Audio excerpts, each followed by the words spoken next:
Hi, this is Mark Sobowitz with a Clarion Voice, and this morning we're going to be interviewing an old friend, Scott Golin, and we certainly hope that you'll enjoy what we have to talk about this morning. Scott, welcome to a Clarion Voice. Thank you. Thank you, Mark. Pleasure being here. You're very welcome.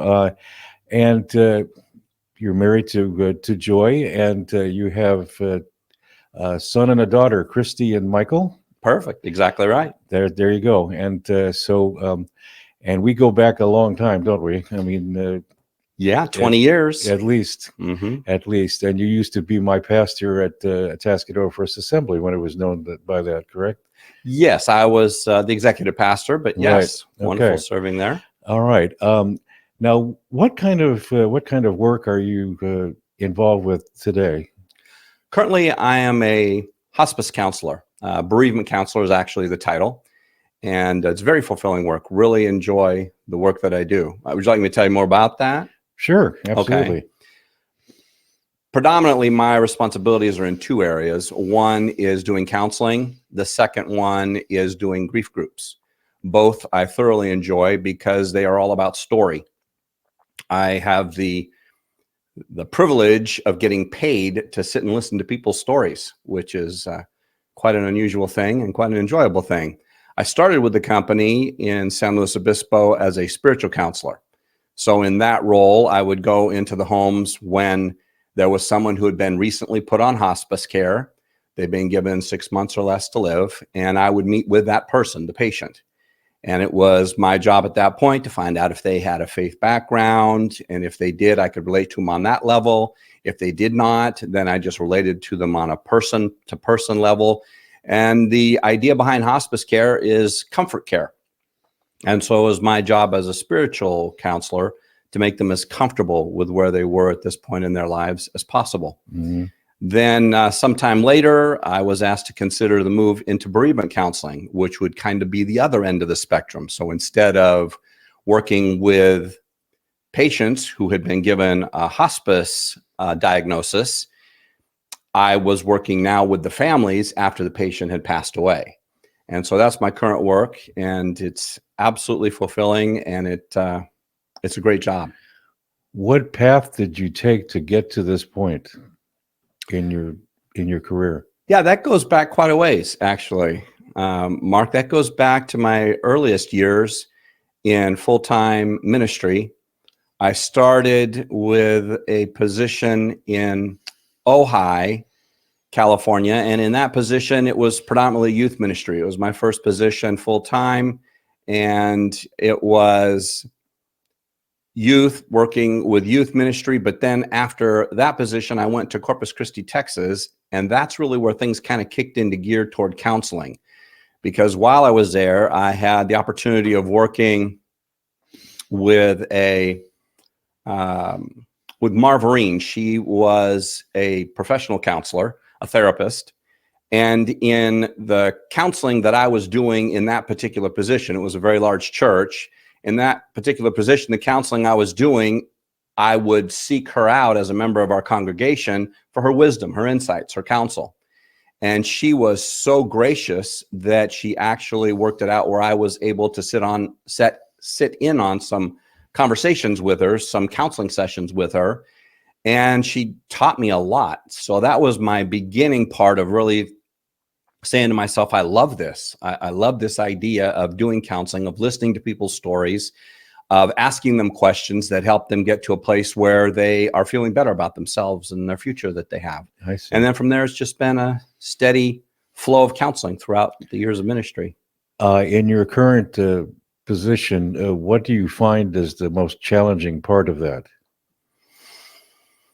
The paperwork.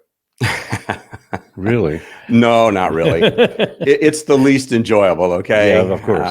When I'm counseling with folks, of course, the picture that we usually have of a counselor is somebody sitting with a notepad and they're scribbling down notes as they're asking, and they're making faces like, that kind of thing. But it's much easier these days when you have a computer. And so I'm able to sit and just kind of quietly have my iPad in front of me and I can take notes. But it's then translating all that into a workable history that is required. So that part is probably the least exciting, but it is by no means difficult. So I guess I really don't think that I have anything that's difficult, that is a challenge, that is a weight. I love everything that I do in terms of bereavement counseling. Considering the nature of how society has changed, morally and spiritually and whatever, do you find that there are obstacles as far as reaching people in that regard spiritually? Sure. I would say one change in my thinking has come. I used to adhere to the mindset that says there are no atheists in foxholes. The idea that when somebody is faced with their ultimate death in a war situation, they see that they're being overcome by an enemy, that suddenly they become religious. Well, I found after doing this work over 5 years that people who have spent a lifetime as an atheist, it's pretty rare for them to change their mind when they're dying. And so that whole philosophy, that mindset that I developed over the years, I had to tweak that a little bit. There were people that would ask about faith issues and want to discuss religious issues. Of course, you can't bring those up until they do.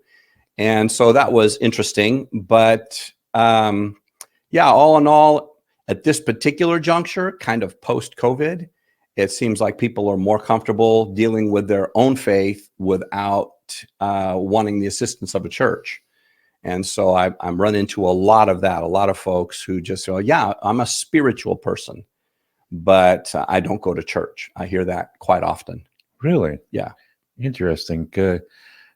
Is that, do they tell you why they're resistant to going to church as a result? I mean, is there something about the church that they've been affected by?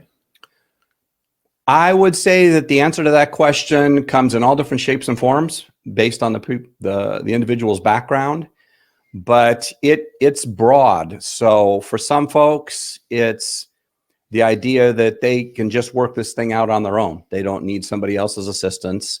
They don't need the aspects of church. And for other people, yeah, they've been hurt in a church situation. It could be that they were forced to go to church for a long time with a spouse or with parents. And so it's as broad as it is long. There are a number of reasons why people will share that they no longer feel the need to do that. I'm curious about something you just mentioned about the fact that you can't say anything from a spiritual standpoint until they bring it up. Is that part of, like a code of ethics, so to speak? Yes, it is. And let me clarify that. I can, and as a part of my job, I will generally ask a question, well, may I ask, are you a person of faith? And that is a broad spectrum, because I've had clients that were Taoist, that were Hindu, that were Muslim, clients of all different religious backgrounds. And you have to be able to relate to those clients with where they are, because there is no ethical permission to try to win somebody out of what it is they believe. The idea is to comfort them right where they are. And so that's been a very interesting journey for me as well. I see.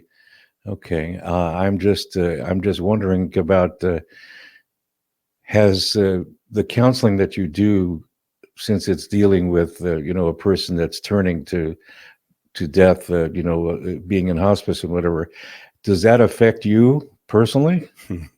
Or how does it affect you personally? I get that question a lot, especially from family. I'll get the question of, how do you do that work? And that's not as much in what I do now, working with the family members after the passing, but with working with the people on hospice, I would get that question a lot. Does that become difficult? Is that something that you struggle with?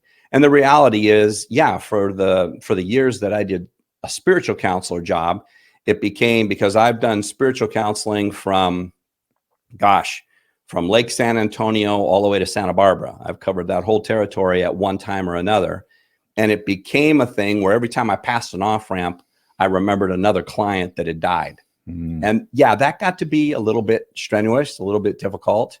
Doing the work that I do now, these folks do not have a hospice diagnosis. And so it's wonderful to be able to work with them, to see them work through their grief and come to a new place where they're at peace and they've got a vision for what their future might look like without their loved one around anymore. And so from that standpoint, no, I don't have that same kind of a pressure that I feel.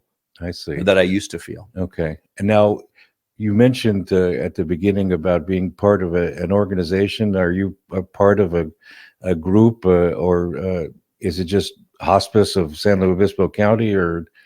Well, no, that's a different hospice group. Oh, okay. Yeah, I actually work for Central Coast Home Health and Hospice. I see. Okay. And you've been with them for how long?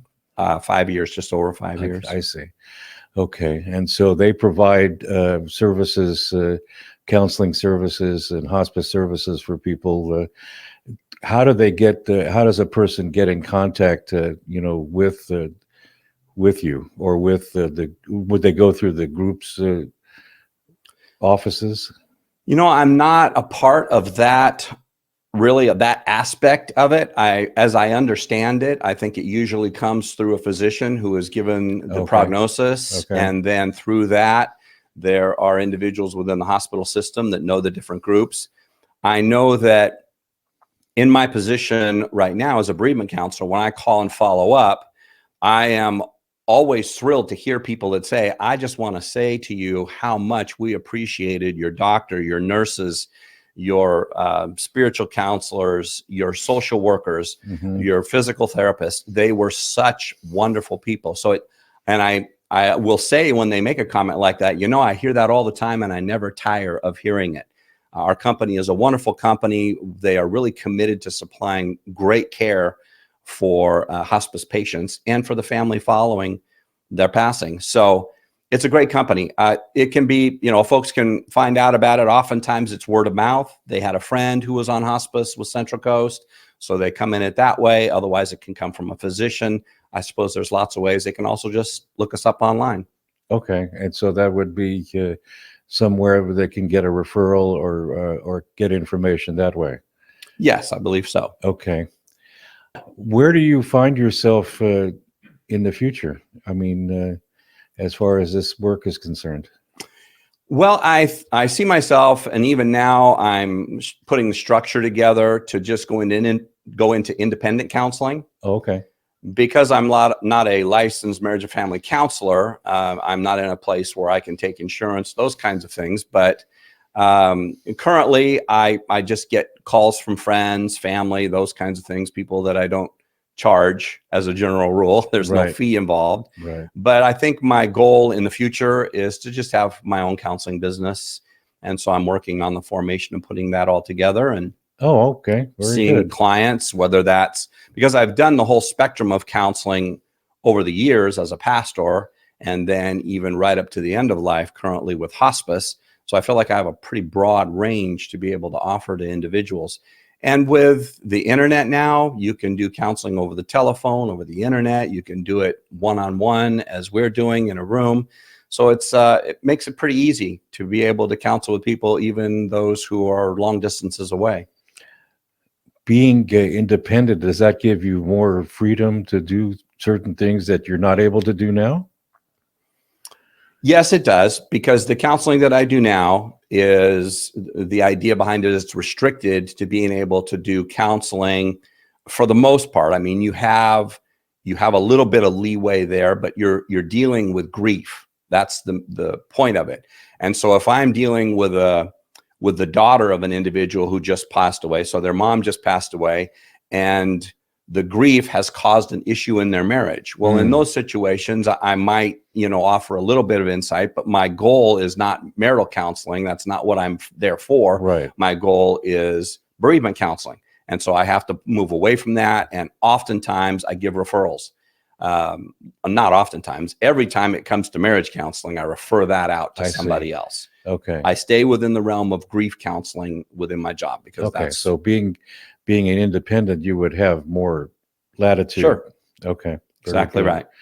Okay. Well, I appreciate your insight about what you do, and it sounds like that you're very, very fulfilled in what you're doing, and that's not often a thing that you hear from people. Scott, thank you so much for being with us here on A Clarion Voice and getting an insight into what you do. And we certainly hope that somebody who is watching this will take the opportunity to contact Scott's group or go through your doctor, whatever referral process you want to go through, because I can assure you, you will get a person that is very compassionate, very loving, and I'm sure that you will benefit from his counsel. So once again, thank you, Scott, for being with us. And this is Mark Sobowitz with A Clarion Voice.